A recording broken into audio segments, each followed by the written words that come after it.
बरं इकडे 450 सिलेंडर यांनी 900 रुपयाला केलं. मला महागाईवर बोलायचंय, महागाईवर. पाकिस्तानला जाऊन बघा काय भाव आहे. विरोध कोणीच करत नाही. केंद्रात मोदीच पाहिजे, आम्हाला खतं भेटत नव्हते.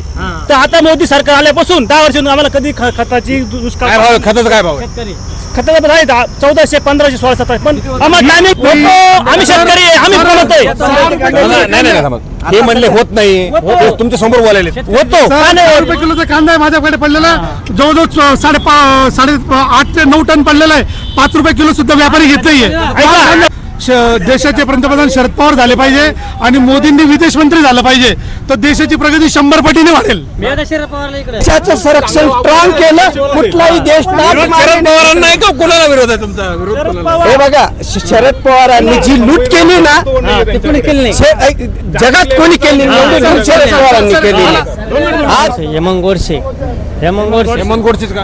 हा, ते काय आहे, शेतकऱ्याचा माणूस आहे,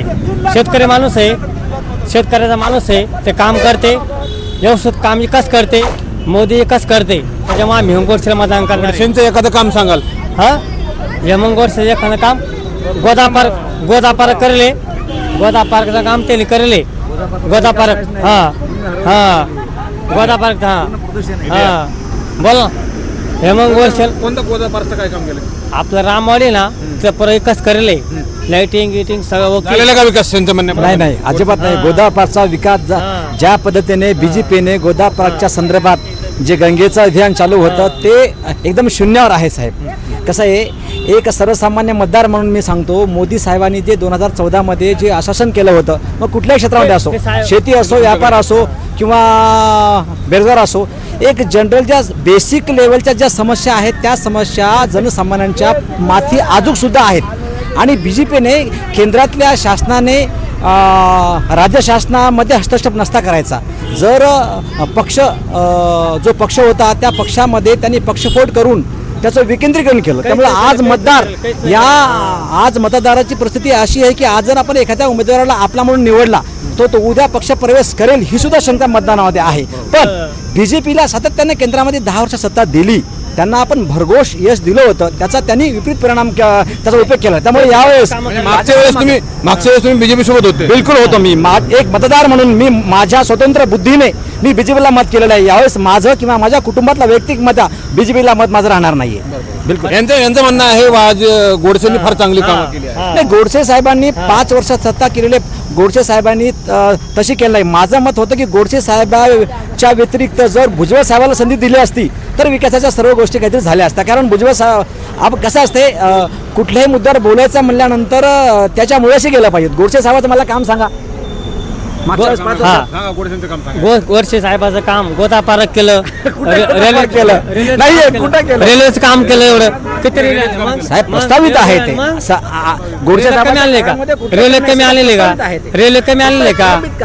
रेल्वे कमी आलेले का? नाही, हा प्रलंबित आहे आणि प्रस्तावित आहे. नवा खासदार कोण पाहिजे? नवा खासदार तर खासदारच्या संदर्भात शांतता आहे, पण एक मतदार म्हणून मी प्राधान्य यांना देईन.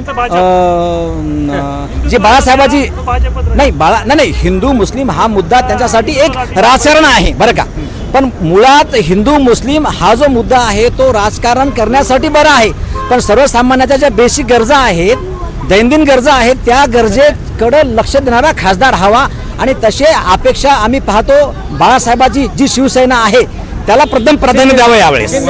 वाजे साहेबांना मत द्यावं, बिलकुल द्यावं त्यांना.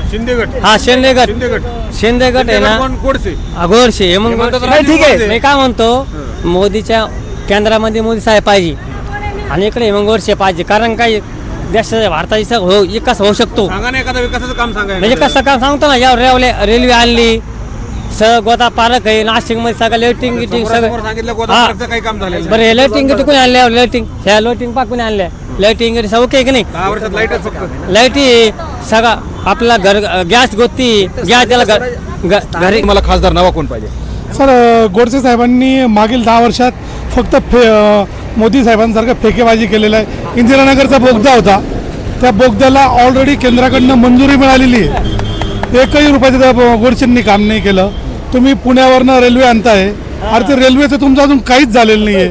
हा तुमचा मुंबई ते नाशिक तुम्ही लोकल चालू करणार होती, फक्त थापा मारलेल्या आहेत त्यांनी. थापा, फक्त थापा. मोदी साहेब जसे थापा मारतात तसे आमचे इथले गोडसे साहेब थापा मारतात. आणि आता नाशिकचे नागरिक म्हणजे पहिल्यांदा असं झालं होतं की कुठला तरी खासदार डबल निवडून दिलेला होता, त्याचे गोडसे साहेब होते. पण गोडसे साहेबांनी काहीही कामं केलेली नाही आहेत. 200 किलो हिरोईन नाशिकमध्ये सापडतं. इतकी वाईट परिस्थिती. म्हणजे आताच्या तरुण पिढींना तुम्ही इथे चरस गांजा या मार्गावर लावतायत. बीजेपीच्या राज्यामध्ये 200 किलो हिरोईन त्याची करोडो अरबो रुपयामध्ये, आणि ते नाशिक पुण्यनगरीत सापडतात. याच्यापेक्षा वाईट आणि दैनंदिन अवस्था गोडसे आणि मोदी सरकारने करून ठेवलेली आहे. त्यामुळे आम्हाला खरोखर मोदींचं राज्यवरती चांगलं आहे, जगाच्या हिशोबाने मोदी चांगले आहेत. पण खाली ग्रामीणच्या जे स्थानिकसाठी गोडसे योग्य उमेदवार नाही आहे. यासाठी नाशिकच्या परिपूर्ण जनतेने गोडसेंना नकार दिलेला असेल. त्यांच्या विरुद्ध जे दुसरे खासदार आहेत ते निवडून येण्याची परिपूर्ण नाही 100% शक्यता. वाजेच का मग?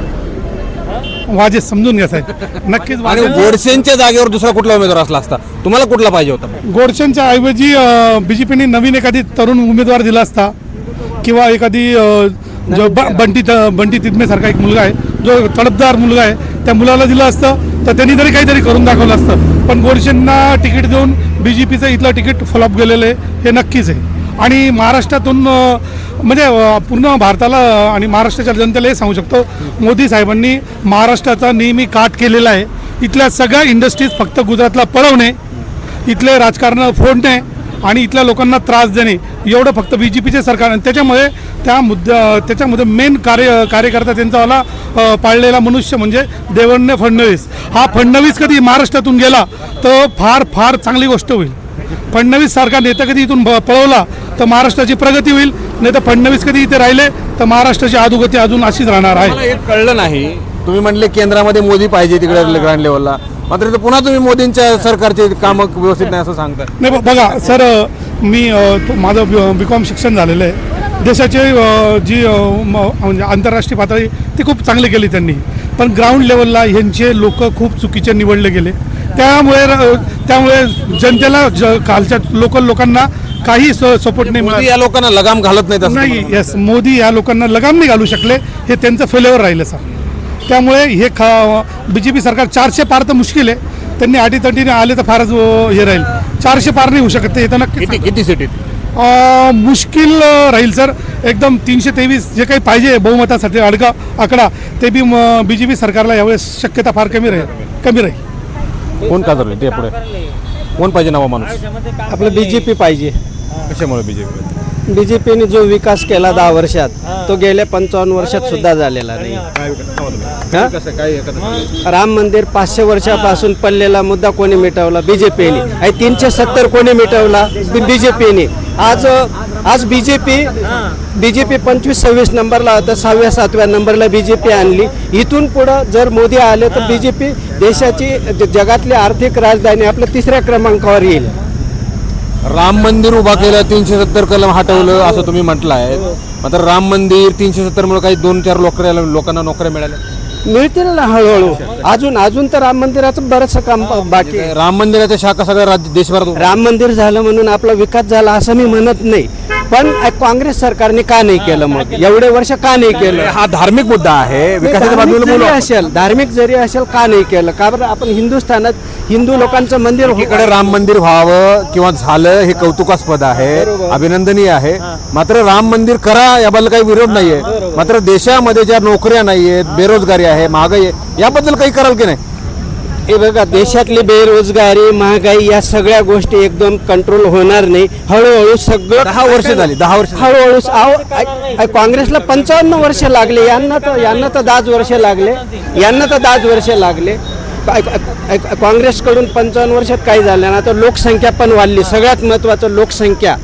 एवढी लोकसंख्या वाढली तर नोकऱ्या कुठून देणार? लोकसंख्या कंट्रोल करणं फार महत्वाचं आहे. त्याच्यासाठी मोदी येणं गरजेचं आहे. सांगितलं 370 कलम हटवला, मंदिर बनवले. अजून सर जर जर चुकीचे राहिले असते तर जागतिक लेवलला शक्तिशाली प्रधानमंत्री म्हणून कसं काय डिक्लेअर झाले ते पूर्ण जागतिक लेवलला वाहवा होते फक्त इंडियातले विरोधक मोदीला विरोध करतात. भारताचं परिस्थिती अशी झालेली आहे आज 7व्या नंबरला आहे. आज आपण सर तुम्हाला एक सांगतो, भारतातली परिस्थिती अशी आहे की आपण म्हणजे BJPच्या अगोदर 13वा देश असा होता, जगातला आनंदी देश होता भारतातला, आणि BJP सरकार आल्यापासून आपण बांगलादेशच्या पाठीमागे गेलो. का की आपले बाहेर प्रगती झाली, इंटरनल लोकांची, खालच्या लोकांची कुठल्याही प्रकारची प्रगती झाली नाही. फक्त GST जमा केला. अहो जेवढं काँग्रेसच्या सरकारने जमा नाही केलं 48 वर्ष, त्यांनी 10 वर्ष त्या GSTने पैसा जमा केलेला आहे. सुविधा काय आहे, मी माझं ते याचं कार्ड बनवलेलं आहे आपलं विमा, आयुष्य विमा कार्ड, ते आम्ही आयुष्यमान भारत कार्ड घेऊन गेलो एका हॉस्पिटलला. ते म्हणले अजून हे कार्ड ॲक्टिवेट झालेलं नाही आहे, फक्त कार्ड सुविधा ते वरून ते सुविधा चालून नाही, AR वगैरे त्यांना आदेश दिलेलंच नाही. फक्त ते कार्ड वाटण्यामध्ये आणि ॲडव्हर्टाईज करण्यामध्ये पुढे गेलेले. BJP सरकार कार्ड वाटणं, ॲडव्हर्टाईज करणं, त्याच्यामध्ये आम्ही खूप काही चांगलं केलं. अरे पण ग्राउंड लेवलला काहीच नाही. तुम्ही ग्राउंड लेवलला त्यांचं कार्डही चालत नाही, आयुष्यमानही चालत नाही.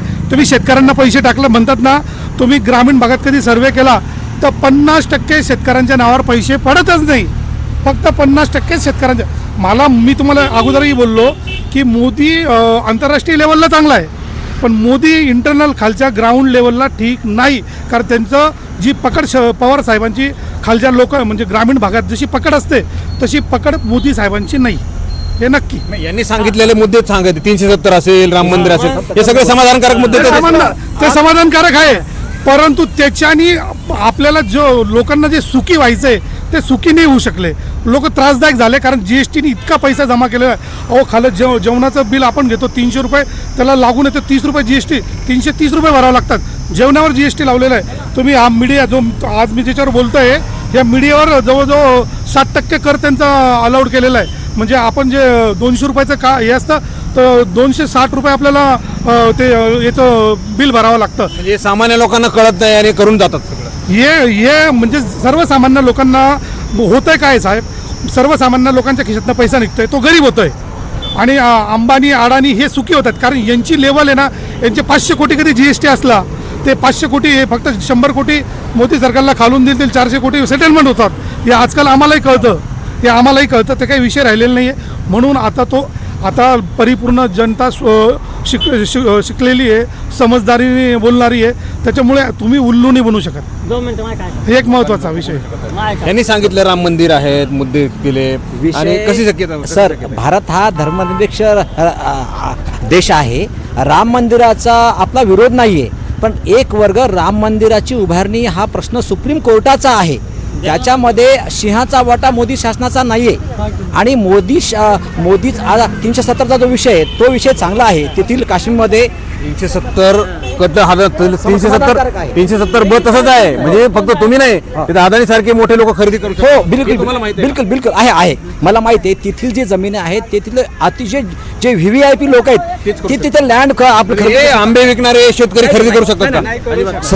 सर्वसामान्यांना 370 हटवण्याचा फायदा काय मग? सर्वसामान्याला खरेदी विक्रीचे अधिकार नाहीत, पण 370 हा जो निर्णय आहे तो निर्णय समाधानकारक आहे, हे मान्य करावं लागेल. राहिला विषय राम मंदिराचा. राम मंदिर बांधल्यामुळे इथे लोकशाही आहे, लोकशाहीमध्ये सर्व धर्म समावेशकता असते. तुम्ही हिंदू काय घेऊन बसलाय? हिंदू ही मानसिकता तुमच्या डोक्यामध्ये शासनाने मुद्दाम सोडली, कारण त्यांची सत्ता याच मुद्द्यावर आहे, हिंदू मुस्लिम. जोपर्यंत तुम्हाला आम्हाला हे समजणार नाहीये की राम मंदिराच्या ऐवजी जर मोदी शासनाने शिक्षण, बेरोजगार, महागाई याच्यावर जर बेसिक लेवलला काम केलं असतं तर खरी वास्तविकता आपल्याला पाहायला मिळाली असती. आज राम मंदिराचा मी विरोध नाहीये, मी स्वतः हिंदू आहे, पण मी जागृत हिंदू आहे. आज मुस्लिम आणि हिंदूमध्ये जे तेढ निर्माण करून त्यांना जे त्यांच्या रोट्या शेकायच्यात, ही मानसिकता प्रथमतः आपल्या सर्वसामान्याच्या लक्षात आली पाहिजे साहेब, हे महत्त्वाचं आहे. मी कुठला पदाधिकारी नाही आहे. त्याच्यामुळं राम मंदिरापेक्षा UPSC सेंटर, MPC सेंटर जर त्यांनी उभारले असते तर तळागाळातल्या बहुजनांना, विद्यार्थ्यांना नोकऱ्या लागल्या असत्या. कोणी क्लास 1 झाला असता, कोणी क्लास 2 झाला असता, कोणी क्लास 4 झाला असता.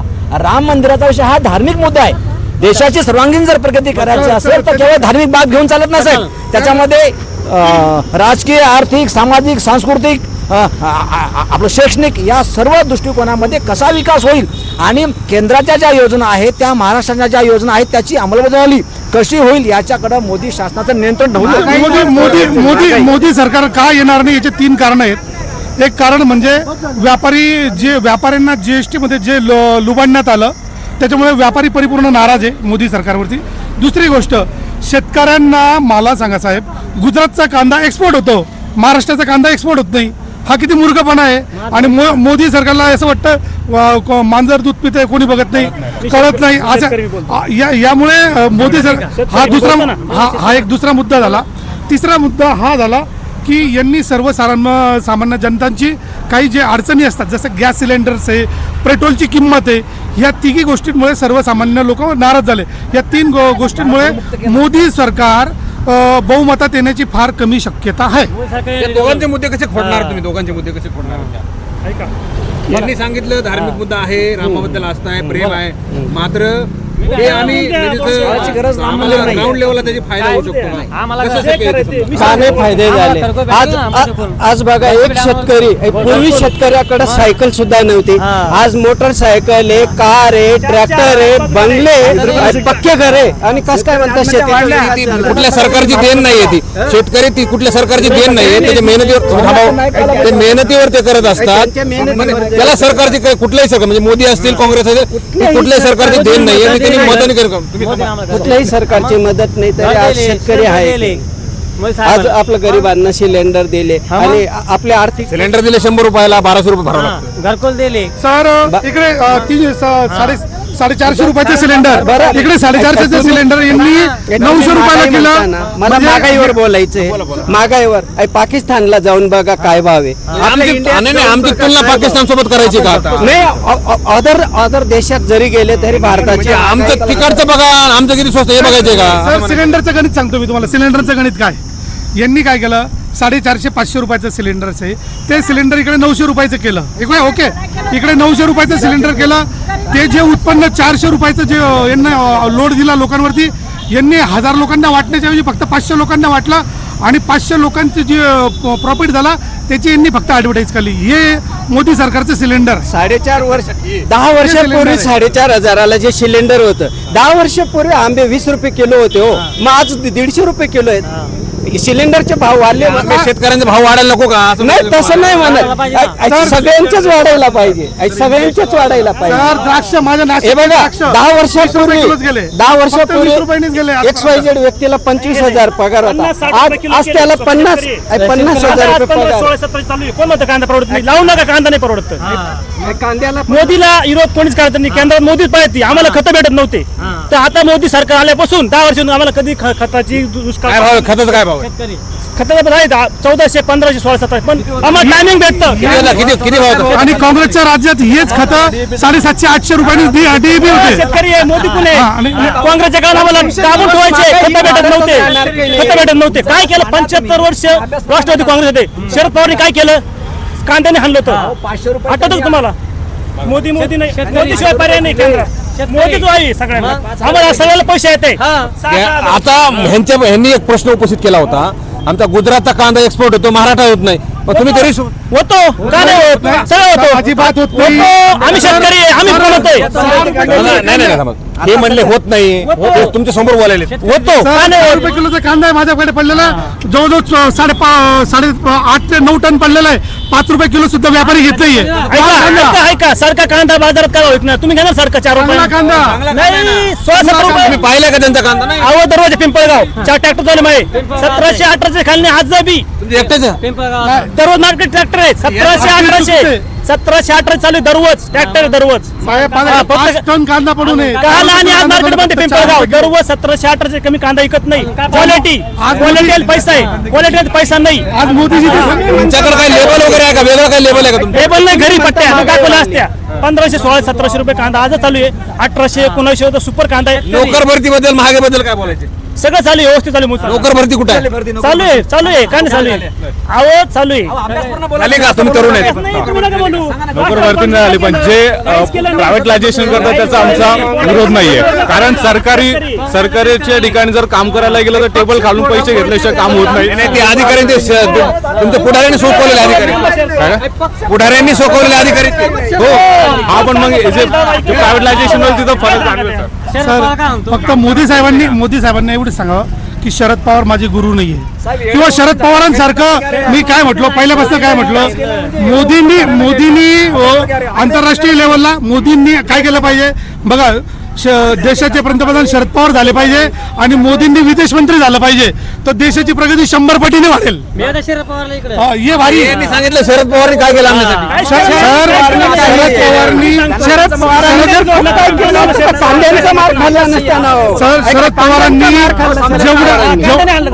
शरद पवारांनी जेवढे महाराष्ट्राच्या आणि भारताच्या शेतकऱ्यांना जी कर्जमाफी केलेली आहे ना यांच्याकडनं मोदी अंबानीला 50,000 करोड माफ होतात आणि शेतकऱ्यांचे 5,000 कोटी माफ नाही होत. तुमच्याला कर्जमाफी जे मोदी सरकारने केली आजपर्यंत राष्ट्रवादी काँग्रेस 10 रुपये सुद्धा केले नाही आम्हाला.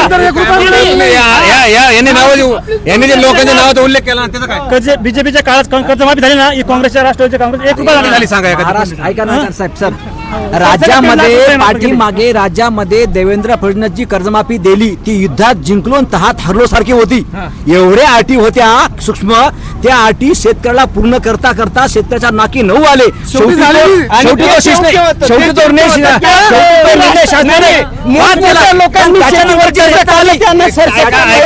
देशातील 140 करोड लोकांच्या डोक्यावर प्रत्येक डोक्यावर 50,000 रुपये कर्ज आहे. हे कसं तुम्हाला माहिती का? मग पब्लिकचा काय विचार होता मोठ्या लोकांचा? ऐका, आम्ही गरीब आहे, ऐका, लोकांनी कोटी रुपये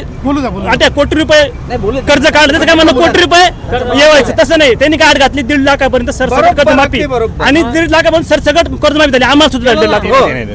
देशातील प्रत्येक नागरिकावर 50,000 रुपये कर्ज आहे देशावर. बाकीच्या लोकांना प्रत्येक गाडी आणि तुम्ही ते माग आहे 10 गाड्या 4 गाड्या, एक ड्रायव्हर 4 गाड्या, कुठली माग आहे? सर तुम्ही एक काम करा सर एक मिनिट सर या सरांना या सरांना एकच सांगू इच्छितो. तुमच्या जेवढे महाराष्ट्रातले जेवढे हायवे आहेत ना त्यांच्यावर फक्त तुम्ही 50-100 किलोमीटर चाला, तुम्हाला एक टोल नाही मिळाला तर मला सांगा. इतकी मोठी लूट मार आहे या टोलवरती. तुम्हाला माहिती आहे सर, टोलचे पैसे वसूल झालेले आहे तरी यांच्या रिडिंग पुन्हा रिव्हर्स फिरतायत. जी कालमर्यादा आहे ती संपलेली तरी पैसे जमा करतात. कारण गडकरी साहेबांचं भाषण मी ऐकलं होतं की टोलचे ऍडजस्टमेंट माझ्याकडून होऊ शकत नाही कारण एवढी ऍडजस्टमेंट असते यांच्यामध्ये, एवढी ऍडजस्टमेंट असते की राज्य सरकार केंद्र सरकार याच्यात लूट करत असते.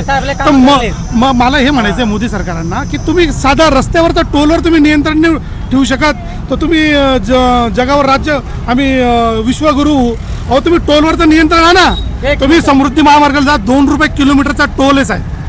तुमचा आज जीएसटी जमा करतायत ना, ज्या देशात जीएसटी जमा होतो त्या देशात कुठल्याही दवाखान्यात तुम्ही गेल्याबरोबर तुम्हाला परिपूर्ण ताप आला तरी तुम्हाला फॅसिलिटी मिळते. रोडवर जा, तुम्हाला 1 रुपयाचा टोल लागत नाही कारण तुम्ही जीएसटीच्या स्वरूपात पैसे जमा करत असतात. कारण 5 रुपयाचं मीठ घेतात ना साहेब, 5 रुपयाच्या मीठला तुम्ही 2 रुपये जीएसटी जमा करतायत आमच्याकडनं. म्हणजे जो रस्त्याने आलेला टोल आहे तुम्ही जमा केलेला आहे. त्यासाठी मोदी सरकारने पहिले मोदी सरकारकडनं 10 वर्षात फक्त गोष्टीबाजी झाल्यात. परिपूर्ण फक्त गडकरींनी काम केलं त्यांच्या याच्यामध्ये, बाकी ते सगळे फ्लॉप आहे सर, सगळे फ्लॉप आहेत. जीएसटीच्या माध्यमातून देशाचं संरक्षण वगैरे या गोष्टी अशाच झाल्या का? जीएसटी घेऊन काय केलं त्यांनी? ज्यावेळेस नोटबंदी झाली त्या काळामध्ये मोदींनी टोल माफी पाहिजे होती सर. जीएसटी घेऊन काय त्यांनी जीएसटी घेऊन काय त्यांनी त्यांचे गोडाऊन नाही भरले, शरद पवारांसारखे गोडाऊन नाही भरले. देशाचं संरक्षण स्ट्रॉंग केलं. कुठलाही देश शरद पवारांना नाही का कोणाला विरोध आहे तुमचा? विरोध हे बघा, शरद पवारांनी जी लूट केली ना जगात कोणी केली नाही, शरद पवारांनी केली. आज मोदीच्या पाठीमाग देशाची कंडिशन अशी केली त्या माणसाने, कुठलाही देश ताटमान करून आपल्याकडे बघू शकत नाही. एवढी ताकद त्यांनी तयार केलं. त्याच्यावर बोलतो. तुम्ही म्हणले शरद पवारांनी एवढी लूटमार केली. एका भाषणामध्ये भोपाळच्या नरेंद्र मोदी म्हणाले अजित पवारांनी 70,000 कोटी रुपयांचा घोटाळा केला. अजित पवार आज त्यांच्या सोबत खांद्यात हात टाकून फिरतात मोदींच्या. याबद्दल काय सांगाल? आता याने आज 70,000 घोटाळा केला ना, उद्या 70 रुपयाचा करणार नाही अशी त्याला शिकवून देईल मोदी. ही 100%. दोन मिनिटात बोलतो. आता एखादं हे राष्ट्रवादीचे समजा उदाहरण हे राष्ट्रवादीचे यांनी उद्याच्याला 10 लाख रुपयाचा घोटाळा करायचा तुमच्याकडे यायचा, तुम्ही त्यांना सहकार्य. जर आपलं चोराला सुधारवायचं असेल तर काहीतरी ऑप्शन शोधावं लागेल. तुरुंगात टाका ना साहेब. कायद्यानुसार त्यांच्यावर कारवाई व्हायला पाहिजे. त्यांना आत गोंजारून घ्यायचं आणि तुम्ही असं करू नका, असं शक्य आहे का? कायद्यात चालतं का? करतील ना, ते पण करतील. हो करणार, 100% करणार. सर गावित जे गावित आहे सर, गावितांवर पाहिजे गावित यांच्यावर एवढ्या मोठ्या केसेस चालू होत्या आणि जेव्हा यांच्यावर एवढ्या मोठ्या केसेस चालू होत्या की मला नाही वाटत यांच्या 4 पिढ्या बाहेर आल्या असता. एवढी मोठं साम्राज्य आहे त्या गावितांचं. आणि मला सांगा, गावित यांच्या BJP मध्ये गेल्यानंतर हे गंगा नाले हे तो भ्रष्टाचारवाले नाही आहे. अरे काय मूर्खपणा बनवतात तुम्ही. तुम्ही अजित पवारांना घ्या. अहो तुम्ही कोणते अशोकराव, तुम्ही कोणते भ्रष्टाचारी? सगळ्यात भ्रष्टाचारी कधी पक्ष आजचा म्हटला गेला ना तर BJP पक्ष होईल सर. यांच्यामध्ये एवढी मोठी लिस्ट भ्रष्टाचारांची, एवढी मोठी मोदींनी गाळात घालून फिरता येते.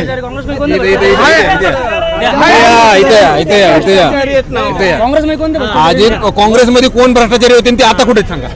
कोणी भ्रष्टाचार नाही तर कुठे? सगळे BJP ला. बरं थांबा, कारवाई झाली नाही का त्यांच्यावर? प्रियंका गांधीचा नवरा कोण आहे? वाड्रावर काय बिझनेसमॅन होतो? काँग्रेस कोणाच आहे? नीरव मोदी, ललित मोदी, मेहुल चोक्सी कुठे ते लोक? यांचा काय संबंध मोदी सर? काँग्रेसने 14च्या पहिले कारवाई आउट ऑफ इंडिया ते मोदी आहे का? मोदी तुम्ही आता म्हणले मोदी स्ट्रॉंग आहेत म्हणले तुम्ही. मी काय म्हणतो, मग आणलं प्रत्येकाला. आता सध्या देशाला एवढं कोणी आणायचं? कोणी आणायचं? येईल ना, ज्याचं वेळ तो बरोबर येईल ना. तुम्ही नसते राहिले तर सोनिया गांधी जागतिक लेवलची 4 नंबरची श्रीमंत महिला कस काय झाली? काय उत्पन्न आहे? सोनिया गांधीवर कारवाई करा. आम्ही नाही कारवाई काय करत नाही. 4थ्या नंबरची सोनिया गांधीला तुरुंगात टाका, राहुल गांधीने टाका, प्रियंका गांधीने टाका. यांनी वाड्रांचं नाव घेतलं तर मागच्या वेळेस मोदींनी सांगितलं तर मैं तो अभी खाली गेट पे लेके आया हूँ, इनको लात मार के अंदर डालूंगा, असं यांचं मोदींचं स्टेटमेंट. 5 वर्ष झाले, काय झालं? कुठे झालंय? 5 वर्ष त्यांनी काहीच केलं नाही. फक्त सेटलमेंट. भाई 500 कोटी पाठवा, आम्ही थांबून घेऊ, असं हे सगळं सेटलमेंट चालू असेल. यामुळे मोदी सरकारचं जे वर्चस्व होतं मागच्या वेळेस काय झालं सर, मोदींना निवडण्यासाठी हे गरीब जनता सुद्धा बाहेर आली होती. 70% ॲव्हरेज मतदान होतं. आज जवळजवळ 300 सर, आज जवळजवळ 300 जागांचं मतदान झाले, 350 जागांचं मतदान झालंय. फक्त ॲव्हरेजली 52 ते 53% मतदान झालंय. हा जो डिफरन्स आहे ना लोकांमध्ये, जे वैमनस्य म्हणजे जे लोकांना निराशा प्राप्त झाली या चुकीच्या लोकांना घेतल्यामुळे मोदी सरकारमध्ये भ्रष्टाचार लोकांनी मोदी सरकार धोरण एकदम योग्य आहे. मी सांगतो, कोण म्हणतं महागाई, मी सांगतो. सांगा एखादं धोरण सांगा. मी सांगतो, मी महिंद्रामध्ये कामाला आहे. Me on the spot Mahindra कामाला. 2015 मला 420 रुपये रोज होता. आज मला 720 रुपये रोज आहे. माझी पेमेंट सगळं का तुम्हाला? महागाई वाढली तर रोज रुपये वाढले. त्यावेळेस 60 रुपये होतं. वाढून द्या ना. त्या टायमाला किती आले होते? 700 रुपये रोज आहे तुम्हाला. 700 म्हणजे 7 तारीख 21,000 रुपये महिना तुम्हाला. 21,000 रुपये घर चालते का? 20,000 मध्ये घर चालते का? सर आजच्या याला 20,000 कधीही घर चालू शकत नाही. त्यासाठी 40,000 ते 50,000 रुपये व्यवस्थित चालण्यासाठी घर चालते का? माझं घर चालतं. मी 8 घंटे काम करतो, 8 घंटे रिक्षा आलो होतो. आणि मोदी सरकारला कांदे बटाट्याच्या आड निवडून द्यायला नाही. ज्या माणसाचे धोरण देशात आखले त्या माणसाने त्याच्या निवडून दिले. 70 वर्ष राज्य केलं मरली. 10 टेंट मध्ये राम मंदिर होतं. अहो माझं सांगा तुम्ही, माझं आहे का? महागाईचा ज्यावेळेस आपण सर, मला आठवतं 50 रुपये लिटर, ज्यावेळेस 50 रुपये लिटर पेट्रोल होतं ना तेव्हा 7,000 रुपयात घर चालायचं मावशींचं सगळ्यांचं. बरोबर आहे मावशी? आज पेट्रोलचा ॲव्हरेज 90 रुपये सर. त्या 90च्या हिशोबाने 40,000 रुपये उत्पन्न पाहिजे. या भाऊंना ते जे कॅल्क्युलेशन्स आहे ना, हे या भाऊंना माहिती नाही. ज्या प्रमाणे पेट्रोल वाढलंय 20,000 घर चालवतात. अहो माझं घर चालतं 20,000 आणि आनंद ऐकून घ्या. मला एवढं कळतं, माझं मत देशाच्या हिशोबाने, राष्ट्राच्या हिशोबात आहे. त्या माणसाने देशाच्या वर आणि देशाच्या मध्ये व्यवस्थित काम केले. तुम्ही गेले जम्मू काश्मीरला, मी गेलो जम्मू काश्मीर. ऐकून घ्या, तोंडरा बोलतो.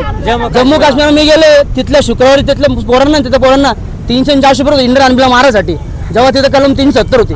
70 वर्ष काँग्रेसचं राज, तुम्ही कलम 370 काढली.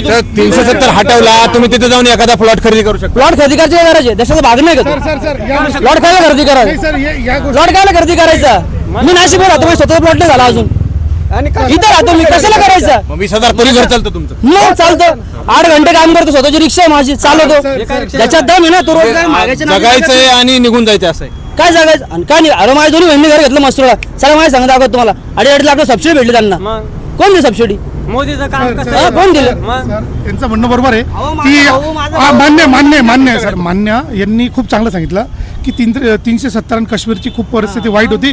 मोदींनी, आम्ही आज पण तेच म्हणतोय, वैयक्तिक मोदी सोडले तर मोदी बीजेपी सरकारमध्ये काही कोणी कामाचे नाही.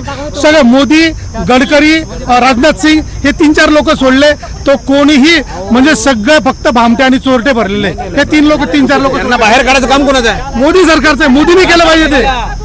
जनतेने आपण यावेळेस काढणार, यावेळेस विरोध व्हायचं कारण हेच आहे. आता यांचं बी ऐकून घ्या. तुम्हाला एक मुलगा बेकार आहे, त्याला बाहेर काढता का तुम्ही? आता आम्ही 4 भावंड सारखे का? नाही. आता देश लावतो लोकशाहीने. तुम्हाला लोकशाहीने देश बी चालवायचा आहे. आम्ही काही केलं रातोरात, तुम्ही हुकुमशाही म्हणता. आम्ही रातोरात काय केलं, तुम्ही हुकुमशाही म्हणशाल. सगळ्यांना सोबत घेऊन काम केलं, तुम्ही म्हणता तुम्ही काय केलं? काय करायला पाहिजे? आम्ही सोबत घ्यायला काही हरकत नाही, मात्र ज्यांच्यावर भ्रष्टाचाराचे आरोप आहेत त्यांना सोबत घेऊन काम करते हे काही वाटत नाही. वेगळं 70 वर्षाची घाण तुम्ही काढू शकत तुम्ही. जे 70 वर्ष झालं ना, 70 वर्ष झालं, तुम्ही 5 वर्ष नील करू शकत नाही. झाले 10 वर्ष. बरं ठीक आहे, तुम्हाला आम्ही आणखी 20 वर्ष देऊ असं लोकांचं म्हणणं आहे. पण तुम्ही जे लोक भ्रष्टाचार सोबत घेऊन फिरणार, तर काय कसा विकास करणार? कोणता भ्रष्टाचार आहे तुम्ही सांगा मला. पुढे भ्रष्टाचार कोणत्या पक्षात भ्ष्टाचार नाही? अजित पवारांचं नाव घेतलं, तुम्ही उल्लेख केला आता ह्यांनी अजित पवारांचा. शरद पवारांनी सगळ्यात जास्त भ्रष्टाचार करून यांनी उल्लेख केला. अजित पवार त्यांचे पुतणे आहेत, त्यांना सोबत घेतलं. अशोक चव्हाणांना सोबत घेतलं. कुठे ते तुमच्या येतं का लक्षात? राष्ट्रवादी तुम्ही तुमच्या घरात व्यसन घराच्या बाहेर होतं, घरामध्ये नाही होत. राष्ट्रवादीचा भ्रष्टाचार आहे, बीजेपीचा भ्रष्टाचार नाही. अजित पवार म्हणजे माणूस गेला की भ्रष्टाचार घरीच राहतो. नाही, अजित पवारवर पण कारवाई होईल, हळूहळू सगळं होईल. जेव्हा मोदी आपल्या चोर अजित पवार गेले, आम जनता का विरोध करते? आम जनता का विरोध करते? मोदी जेव्हा पवार गेले म्हणजे भ्रष्टाचार घरी राहतो, रिकामे जातात. अजित पवार किंवा ते राष्ट्रवादीचे जेव्हा लोक जेलमध्ये टाकायचे होते, तेव्हा राष्ट्रवादीचेच कार्यकर्ते का विरोध करायचे? का? मला याचं उत्तर द्या तुम्ही. राजकारणी आहे. तुम्ही जेलमध्ये टाकलं तर का बरं विरोध करायचे? का विरोध का केला? भुजबळांना सोबतच घेतलं तुम्ही? नाही. कधी आले? कधी होते का तेव्हा जेव्हा शिक्षा घडलीच ना? आता आहेतच ना. शिक्षा झाली ना. क्लीन चिट कोणी दिली? तुम्हाला काय सांगतो, 70 वर्षाचा विषय आता मिटणार. भुजबळांना क्लीन चिट कोणी? म्हणजे ऐका सर, देवेंद्र फडणवीस आणि मोदी साहेब हे जेव्हा मागच्या पंचवार्षिकला आले होते ना, तेव्हा सांगितलं भुजबळांविरुद्ध मोदी सरकार आणि देवेंद्र फडणवीस जोरजोरात बोलत होते. आणि जेव्हा यांनी बीजेपी मध्ये प्रवेश केला तर तिथला जज काय स्टेटमेंट देतो माहिती सर, की अभी तो मेरे को इसके पेपर मिल नहीं रहे, बहुत साल हो गए, या पद्धतीचं स्टेटमेंट आहे. म्हणजे तुम्ही न्यायपालिका सुद्धा मॅनेज करतात, इतकी वाईट परिस्थिती आहे. मला मोदींचा विरोध नाहीये, त्यांची जी भ्रष्ट संस्था पद्धत आहे तिचा विरोध आहे सर. मोदी एकटा चांगला राहून नाही, खालचे जे लोक आहेत. गोडसेंनी आतापर्यंत इंद्रनगरचा बोगदा का बरं नाही झाला? गोडसेंकडनं कधी होईल? तिथे लोक सर 2-2 तास लागतात. तुमच्याला लोकल चालू होणार होती, ती चालू नाही झाली. तुमच्याली तुमची पुणे ते नाशिक रेल्वे सेवा चालू होणार होती, अजूनपर्यंत काहीच नाही सर, काहीच झालेलं नाही त्याच्यावरती. आणि तुम्ही नाशिक हे मेट्रो सिटी करणार होते. अहो तुम्हाला सांगतो साहेब, तुम्ही गंगेवर गेलात ना, तर एवढी घाण आणि एवढा कचरा आहे. त्यासाठी एक नियोजन पाहिजे होतं. कंटिन्यू गंगेमध्ये 24 तास एक पाण्याचा चांगला फ्लो पाहिजे होता. त्यासाठी तुम्ही अजून एक 2-3 वरती छोटे मोठे धरणं केले पाहिजे होते. पर्यटक येतात तर म्हणतात एवढी घाण गोदावरी, इतकी वाईट परिस्थिती आहे. मग तुमच्याकडे नियोजन नाही, तुम्ही सत्तेत थांबता कशाला? दुसऱ्यांना द्या ना जागा. मला हे म्हणायचंय 10 वर्षात एवढं हिशोब नका घेऊ, पहिले 70 वर्षाचा हिशोब घ्या. 70 ठीक आहे. 70 वर्षामध्ये काही नाही 70 वर्षात काही टेक्नॉलॉजी नव्हती. मोदींनी फार मोठी टेक्नॉलॉजी आणली. इन्स्टंट व्हायला पाहिजे सगळं. झाले ना, लोकसंख्येच्या हिशोबाने होते ना, सगळं डिजिटल झालं. बदल व्हायला पाहिजे. तुम्हाला नाही तुम्हाला काँग्रेसच्या काळात आपलं सायकलीवर सिलेंडर घेऊन आणायचं, आज आपल्या घरी येतं ऑनलाईन. डिजिटलवर बोलतात, हे डिजिटलवर बोलतात. सर सर सगळे डिजिटलवर बोलतात, सर डिजिटलवर बोलतात. नक्की यांना माहिती का सर? यांना एवढंच विचारा की भारतात पहिलं कॅम्प्युटर कोणी आणलं होतं? राजीव गांधींनी आणलं होतं. आणि ऐका सर, ऐका ऐका ऐका राजीव गांधींनी त्यावेळेस त्याला कॅम्प्युटर वाय म्हटलं जायचं. राजीव गांधींना राजीव गांधी म्हणजे मी कोणत्या पक्षाला समर्थन नाही करते, पण राजीव गांधींनी जगातल्या पहिला भारतात एवढ्या टीव्या काय आहेत तर राजीव गांधींची देण आहे सर. ते म्हणतात ना काय नाही झालं. अहो जे रेल्वे ट्रॅक जेवढा आता भारतात आहे ना ते जगात कुठेच नाही. हा इंग्रज आणि काँग्रेसच्या काळात झालेला प्रगती. काँग्रेसचा भ्रष्टाचार माहिती आहे, काँग्रेसने चांगला खूप जास्त भ्रष्टाचार झाला. काँग्रेसच्या सत्तेमध्ये येऊच शकत नाही, तो काही विषय नाही सर. पण यांनी जे 10 वर्षात जे कामं केले पाहिजे होते त्याच्यापेक्षा जास्त भ्रष्टाचार यांनी केलेला हे म्हणायचं आपल्याला. डिजिटल झालं तर यांनी ताबडतोब ते इन्स्टिट्यूट केलं पाहिजे होतं. खाली तुम्ही चुकीच्या लोक निवडून देणार तर ते काय फायद्याचं होणार? तुम्ही फक्त ते ऍडजस्टमेंटच करून राहिले, फक्त तुम्ही थप्प्याच बांधून राहिले, तुमच्या प्रॉपर्टी वाढून राहिले, त्याला अर्थ नाही सर. सगळे लोक बीजेपीचे फार जागा कड घेतात. जर विकास झाला नसता तर आज देश 6व्या-7व्या नंबरला